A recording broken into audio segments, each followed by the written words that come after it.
Do you want to get out of the city? Does seeing the beautiful sights, scenery in nature excite you? Does getting off the beaten path, away from people, getting back to basics, enjoying those family memories, does that get you going? Welcome to Haven Ridge Adventures.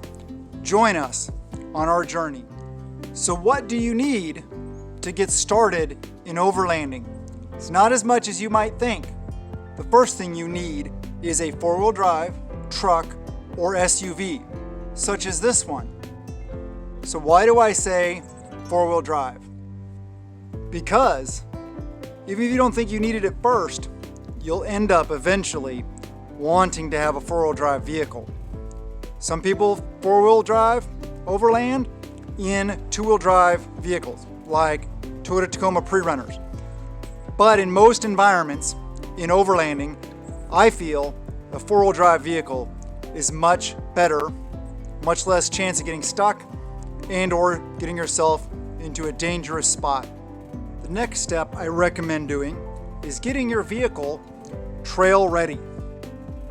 First thing is reliability. Make sure you're caught up on your maintenance. Fix anything that needs to be fixed. Ensure that your reliability is good enough to make sure that you don't break down, get stranded out in the middle of nowhere. Recommended first modifications, because we all want to get into modifications, right? The number one, I feel, most important modification you can do to your vehicle for overlanding is off-road tires. Starting off with a good set of high traction tires is very important. There are two primary types, all-terrain and mud terrain.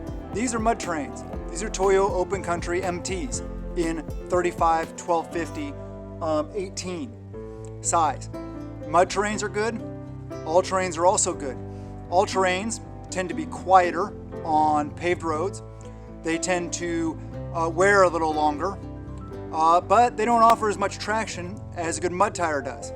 Mud tires are louder, tend to pretty much not last as long as an all-terrain tire, but both are good options. It depends on your environment, where you want to go in your overlanding journeys. Is there a lot of mud, snow, sand, whatever? After tires, I recommend lighting. Good quality bulbs in your headlights, high beams, fog lights, or additional lighting via bumper mounts, cab mount, light bars, those kind of things. Why do I say lighting?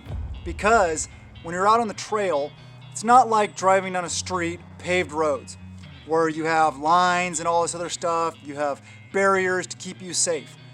When you're up in the mountains or on the trail, there could be steep cliffs, drop-offs, there could be ruts, different terrain features that you need to make sure you see to avoid dangerous situations and to keep yourself safe. Also, the curved light bars and or auxiliary lights that are tilted off to the sides of the trail give you much better view of what is on the side of the trail. If you're doing tight turns, helps you see where you're going much more effectively. That's why I feel lighting comes in at number 2. Shelter comes in at number 3, because overlanding is about getting out there, adventuring, but also staying the night.